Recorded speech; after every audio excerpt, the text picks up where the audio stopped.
ताई, बटाट्याचा भाव सांगा. 10 रुपये. आणि हा वाला 15 रुपये. चंद्रमुखी आहे. चंद्रमुखी आहे. तर म्हणजे 10 रुपये किलो आणि 15 रुपये किलो. तर मोठ्या शहरात राहणारे आपल्यापैकी कोणासाठीही हा एक सामान्य दिवस आहे, बरोबर? कदाचित 10 रुपये किलो, 15 रुपये किलोचा बटाटा आपण दुसरा कोणताही विचार न करता उचलून घेतो. पण मी तुम्हाला सांगितलं तर की इथून फक्त 50 किलोमीटर दूर बंगालच्या बटाटा उत्पादन पट्ट्यात शेतकऱ्यांना त्यांच्या मालासाठी किलोमागे केवळ 2 ते 3 रुपये मिळतात. बरं, हे ऐकायला थोडं अविश्वसनीय वाटतं नाही का? पण चला सिंगूरला जाऊया, जे बटाट्यांसाठी एक प्रमुख केंद्र आहे, आणि एक रियालिटी चेक करूया. या 50 किलोमध्ये तुमचा किती पैसा खर्च झाला? हे बटाटे उगवण्यासाठी तुम्हाला काही अंदाज आहे का? जास्तीत जास्त जास्त किती असेल? काही अमाऊंट सांगू शकाल की नाही? 600 रुपये हे होण्यात. आणि आता मंडईत तुम्हाला याच्या एका 50 रुपयांच्या पोत्याचा काय भाव मिळते? 100 ते 150. 100 ते 150.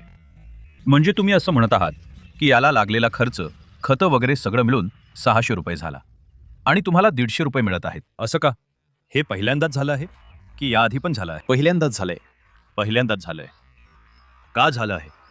तुम्हाला कोणी काही सांगितलं का? जास्त पीक आले म्हणतायत, आणि हवामानामुळे आणि स्टोअर जाम, बॉर्डर या कारणांमुळे बटाटा बाहेर जात नाहीये. भाव कसा काय मिळणार? किमान 400-450 रुपये जमिनीतून निघाले तरच 2 पैसे मिळतील. त्यात जमीन मालक तर ऐकणार नाही, तो तर खर्च कापून घेणार. मी तर मालकाचा कर्जदार झालो. आता माझ्या घरचे लोक काय खाणार? कुणा नेत्यावर विश्वास आहे की तुम्ही लोक चांगलं कराल? ना कोणी बोलतंय. आमचं म्हणणं कोण ऐकून घेणार? कुणी ऐकत नाही. कोणी ऐकत नाही. शेतकऱ्याचं कुणी ऐकत नाही. त्याला कसं बुडवायचं याचाच सगळेजण प्रयत्न करतात. पण यांना काय बोलणार? आमच्या शेतकऱ्यांनी काय बोलायचं? तर हे संकट बटाटा पिकवणाऱ्या या पट्ट्यात बऱ्याच काळापासून सुरू आहे. शेतकऱ्यांना त्यांच्या बटाट्याच्या पिकासाठी कोणत्याही प्रकारची किंमत मिळत नाहीये. तर TMC किंवा ममता बॅनर्जी सरकारने जे केलं आहे ते हे आहे. आणि तुम्ही इथे हा बॅनर पाहू शकता. तर हा बंगाल सरकारने लावलेला बॅनर आहे. ते म्हणतात की ते हे सुनिश्चित करतील की अल्पभूधारक शेतकरी त्यांचे उत्पादन ह्या कोल्ड स्टोरेजमध्ये ठेवू शकतील, जसे की मी आता जिथे उभा आहे. आणि तसेच मृण्मय, तू जर तिकडे जाऊन दाखवू शकलास तर त्यांना सबसिडीही मिळेल, जेणेकरून त्यांना त्यांच्या साठवणुकीसाठी खरोखर पैसे द्यावे लागणार नाहीत. सरकार असंही म्हणते, आणि पुन्हा हा बॅनर तेच सांगतो की ते शेतकऱ्यांकडून, विशेषतः लहान आणि अल्पभूधारक शेतकऱ्यांकडून प्रति क्विंटल 950 रुपये दरानं बटाटे खरेदी करतील. आम्ही खरेदी करू शकत नाही, म्हणजे एक दानाही विकू शकत नाही. सरकार म्हणत आहे की तुमच्याकडून प्रति क्विंटल 950 रुपयांना बटाटे खरेदी करेल. असं होत आहे का? होत आहे, पण माझ्यासाठी होत नाहीये. का? म्हणजे मला ही संधी मिळाली नाही. त्यामुळे माझे स्वतःचे 744 पॅकेट बटाटे झाले आहेत, पण मी एक दाणा बटाटा सुद्धा विकू शकलो नाही. नाईलाजाने मी स्टोरेज करत आहे. हे ममता बॅनर्जींचं सरकार तर म्हणत आहे की तुमच्याकडून 950 रुपये क्विंटलनं बटाटे खरेदी करेल. तुम्हाला याबद्दल काही माहित आहे का? 70 पोती घेतली आहेत. 70 पोती तुमच्याकडून घेतली का? 70 पोती अजूनपर्यंत घेतली नाहीत. तर म्हणतात एका बटाट्याचे वजन 60 ग्रॅम असायला पाहिजे. 300 वजनाचा घेणार नाहीत. गॅसमध्ये असेल तर तर तर तर मापाचा असेल. तो जमिनीवर मातीत पिकला असेल, ते कसं सांगतील?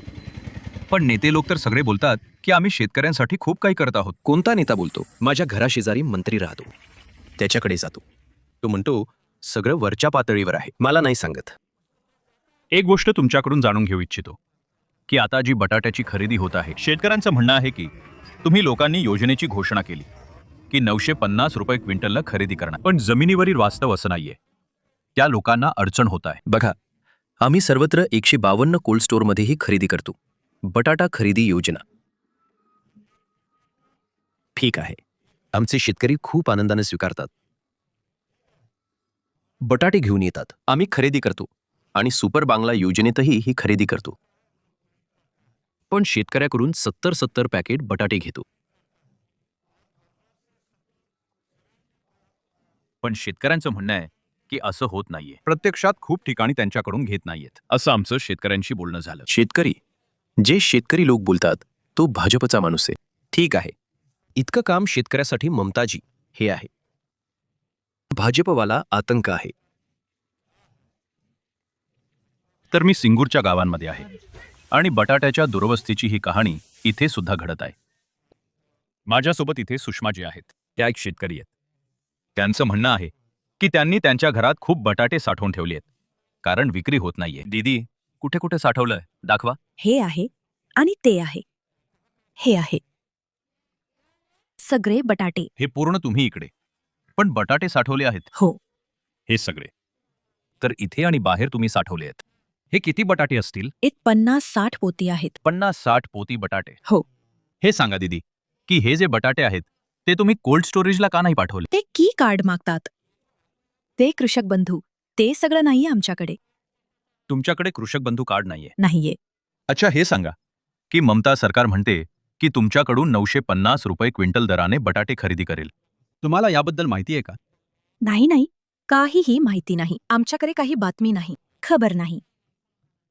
मिळाले तर आमचे 2 पैसे होतील म्हणा. तर हे सांगा की आता निवडणूक येणार आहे. तर तुमच्यासाठी हा मुद्दा नाहीये. शेतकरी लोकांची जी समस्या आहे तोच मुद्दा आहे. सगळे लोक तर माझ्यासारखेच. मी तर एकटी नाही. सगळेजण तर बोलत आहेत. काहीच होत नाहीये ना. काहीच होत नाहीये. का नेते तर बोलतायत, भाजप पण बोलतंय, टीएमसी पण बोलतंय.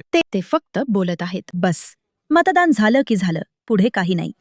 पण पक्षाने शेतकऱ्यांकडे तर बघितलं पाहिजे. माझं म्हणणं एवढंच आहे.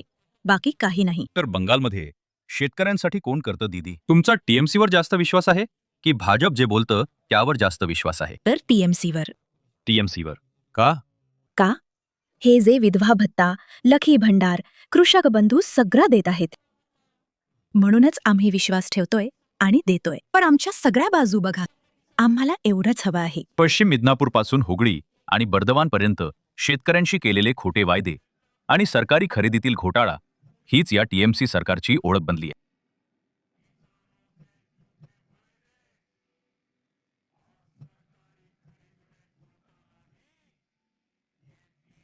टीएमसीच्या कट कमिशन आणि भ्रष्टाचारामुळे घाणेरड्या राजकारणासाठी शेतकऱ्यांच्या आयुष्याशी, गरीब आणि मध्यम वर्गाच्या आयुष्याशी, माता आणि भगिनींच्या सुरक्षेशी खेळ केला जाते.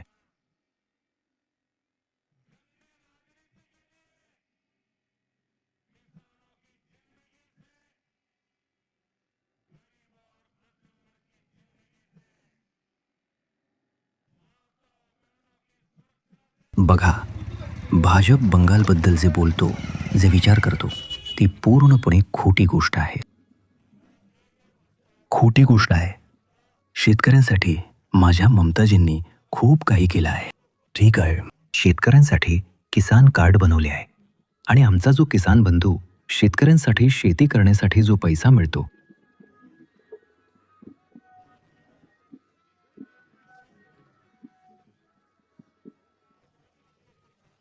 शेतकऱ्यांच्या मालाला बाजारात मिळणाऱ्या कमी भावामुळे त्यांची होणारी बिकट अवस्था हा निश्चितच एक निवडणुकीचा मुद्दा आहे. आता ही सीपीएमने इथे लावलेली एक ग्रॅफिटी आहे ज्यात लिहिले आहे, आलू धाने दामने, आलू फुले वोटने.